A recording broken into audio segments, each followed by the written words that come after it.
Alright, in this video I want to talk about Christians' blind support. Followers of Jesus, believers in Jesus, their blind support of the nation of Israel and to those that openly reject Jesus. It just doesn't make any sense. They still hold the nation of Israel and to the Jews that reject Jesus as God's chosen people, when the Bible clearly tells us that those who reject the Son do not have the Father, and those who reject the Son are antichrist. Yet, all of these Christians, these believers in Jesus, support those who reject Jesus. It doesn't make any sense, especially when you get in the Bible and you read about the Jews and how the early Christians feared the Jews because they were killing Christians. They even put Jesus up to be crucified. It doesn't make any sense. Jesus cursed the fig tree that no more fruit would come from it anymore. And Stephen was stoned after he told the Jews the history of Israel. He told them about how they went after the star of Rephaim. This is this star right here. We read that in Amos chapter 5. Israel went into apostasy. They started going after this Rephaim, who's also known as Moloch or Saturn or straight up Satan. He's depicted with this six-pointed star. Stephen rebuked them for this, and they stoned him to death after this.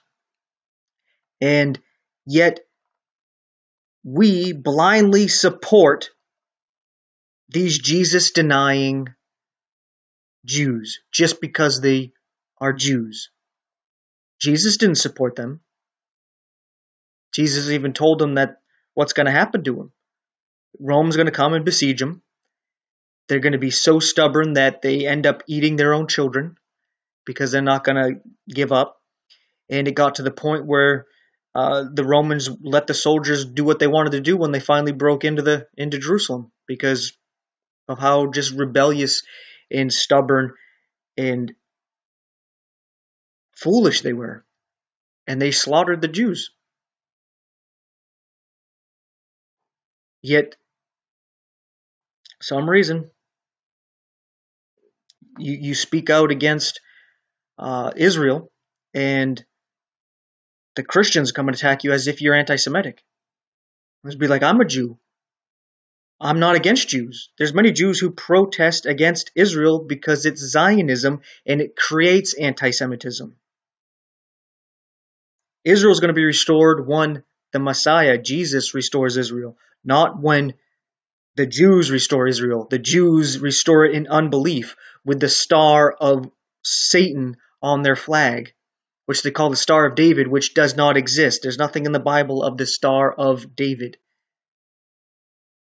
It's just what they call it so that you just accept it. Because you don't have a deep enough relationship with God. You don't get in the Bible and study it for yourself. You just listen to what the pastors and the priests tell you. That's what you do. And you don't question them.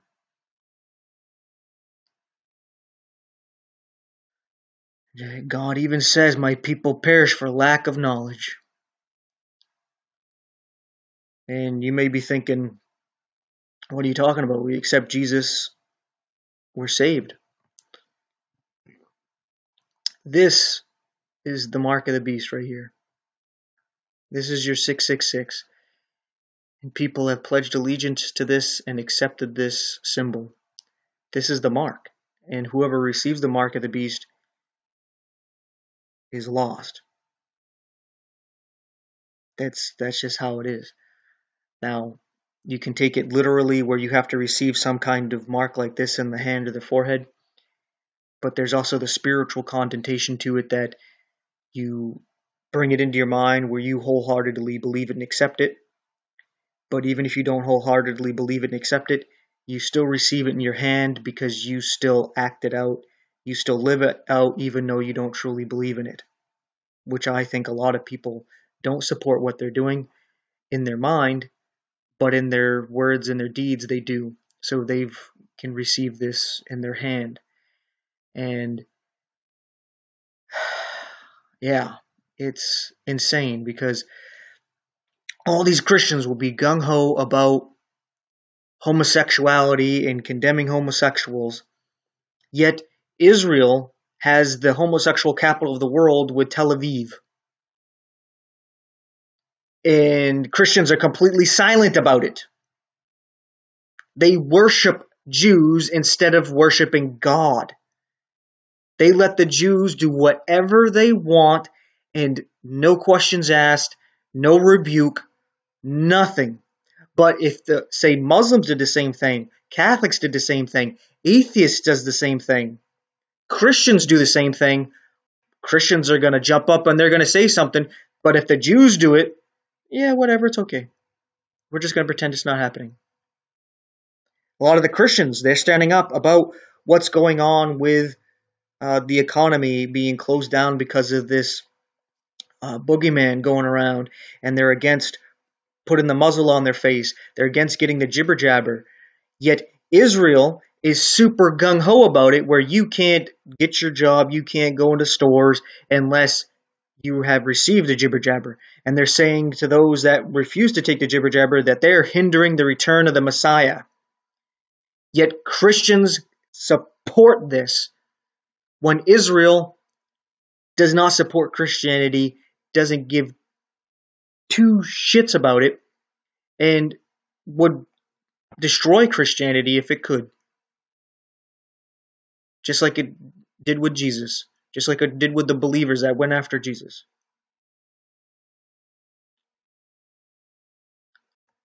I'm briefly going to go over some things in Daniel and Revelation and talk about it real quick.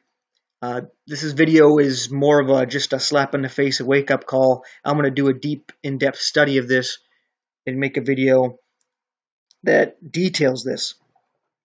But what we see in Daniel and Revelation is that one of the actual heads of the beast is Israel. The whore is Israel. That great city is Jerusalem. And Christians have fallen for the deception that the whole world has. Because when this beast that was destroyed, Israel, raises from the dead and is restored, that deadly wound healed, the whole world wandered after the beast. And wandered does not mean worship. It means wandered after as in was amazed, put in awe, like, wow, this nation is back. And that's how the whole world is with Israel. And the Christian world is gung-ho supporting it, even though it denies Jesus and hates Christians. It's crazy. It's a spiritual blindness.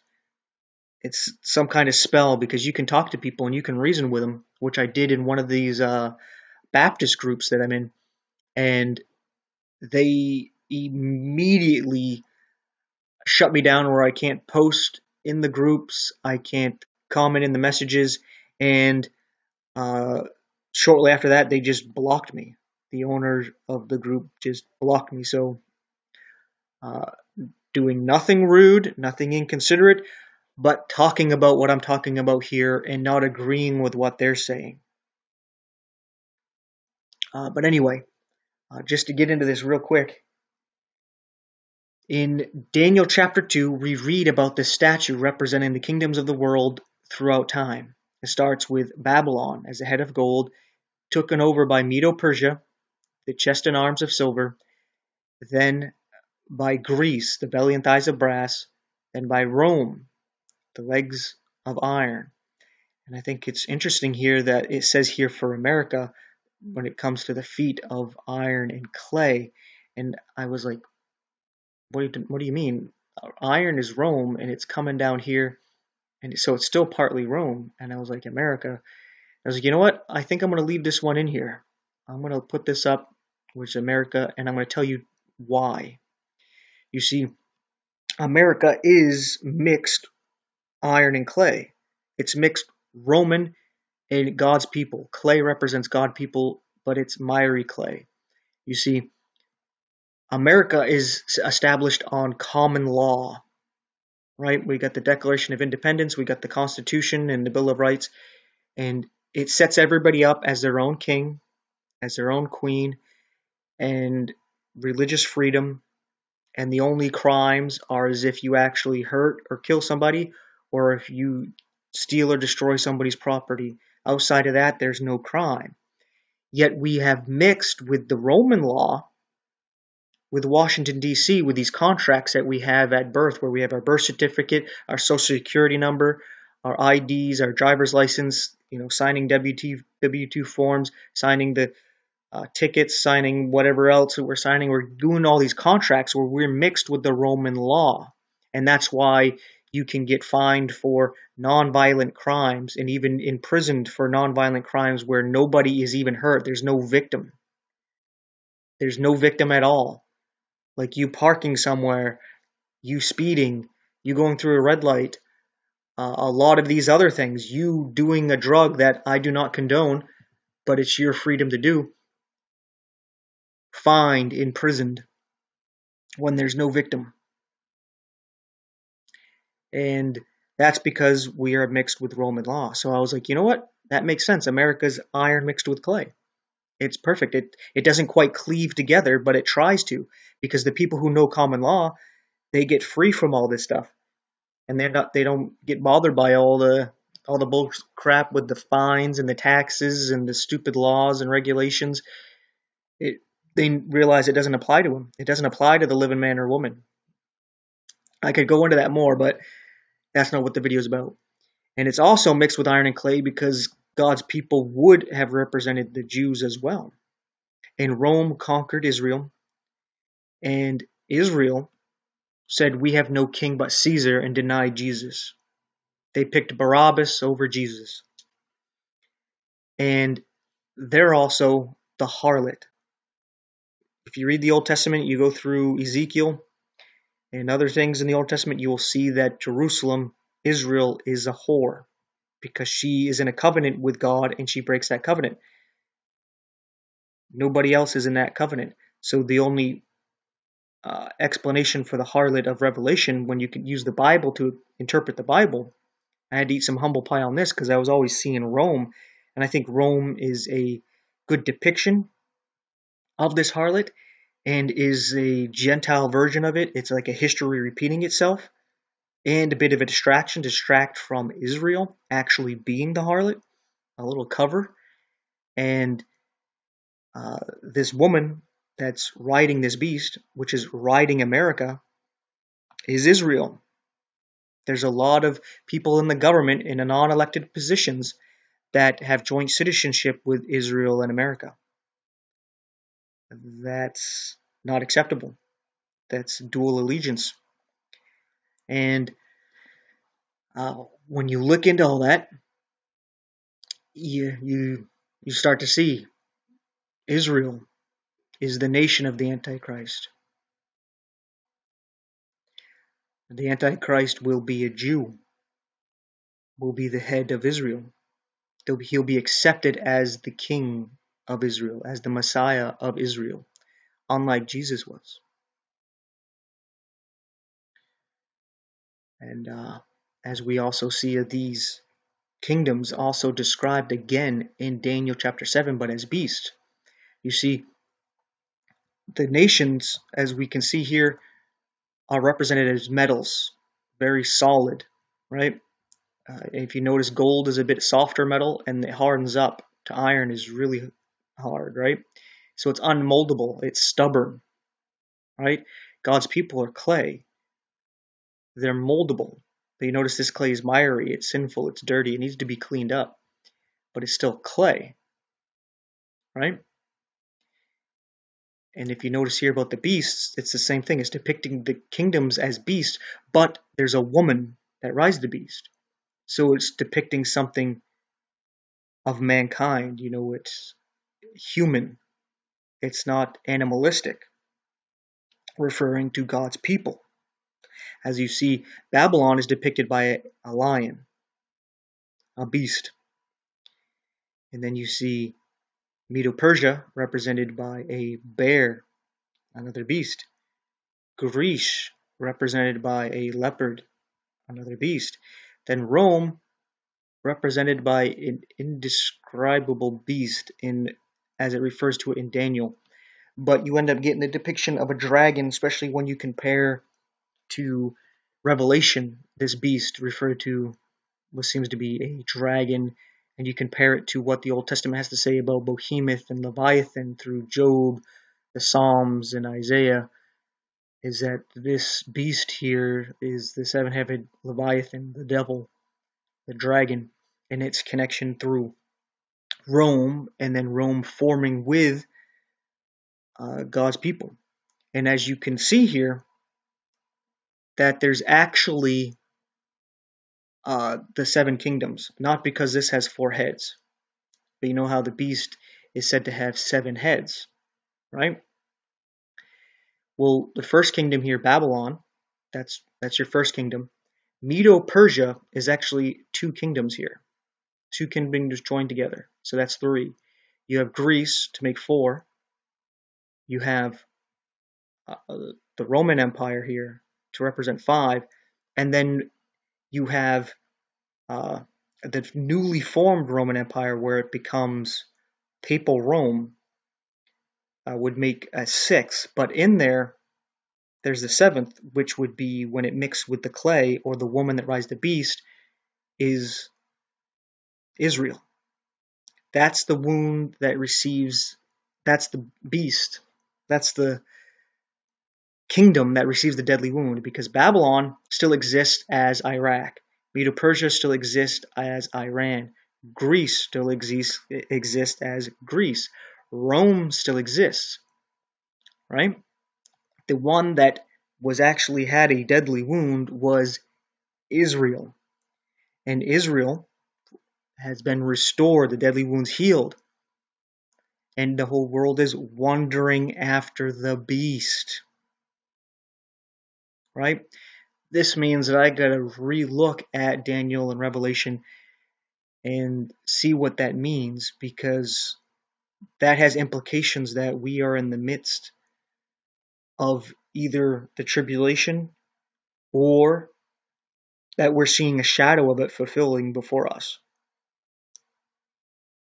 which seems to be more like it, because we see constant shadows and depictions of what's to come over and over throughout the Bible and throughout history. But anyway, so we can see that one of the heads, being Israel, received a deadly wound, is healed, right? And the thing is Revelation describes the woman riding the beast, which would be a culmination of all the kingdoms. And eventually the beast gets pissed off and destroys her. And that's the interesting thing is that the Christian world gung-ho supports Israel, but God doesn't, not the nation of Israel, and their denial of Jesus. And it's prophesied that the beasts are going to destroy the woman. They're going to destroy Israel. I'm not quite sure when that happens, but Christians want to stop that and protect Israel. But you're actually going against God and his judgment. So something to think about there. Thanks for watching, and take care.